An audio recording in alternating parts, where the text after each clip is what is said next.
ہم کریں گے ہر مظلوم کی حمایت۔ السلام علیکم ناظرین، میں ہوں حورین فاطمہ اور آپ دیکھ رہے ہیں حمایتی نیوز HD چینل۔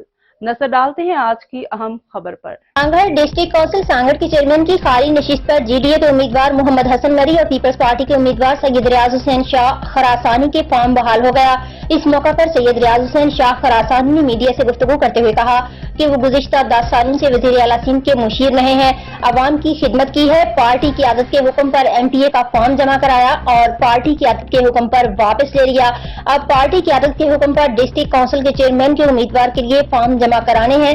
پارٹی نے ٹکٹ دیا تو چیئرمین بن کر شہریوں دیہی علاقوں کی عوام کی بھرپور خدمت کی جائے گی۔ دیہی علاقوں میں پینے کے صاف پانی کی زیادہ سے زیادہ اسکیمیں دی جائیں گی، بلا تفریق عوامی خدمت کی جائے گی۔ اس موقع پر پیپلز پارٹی کے کارکنوں اور ڈسٹرکٹ کونسل کے ممبران بھی موجود تھے۔ مزید خبروں اور اپڈیٹ سے باخبر رہنے کے لیے دیکھتے رہیں حمایتی نیوز HD چینل۔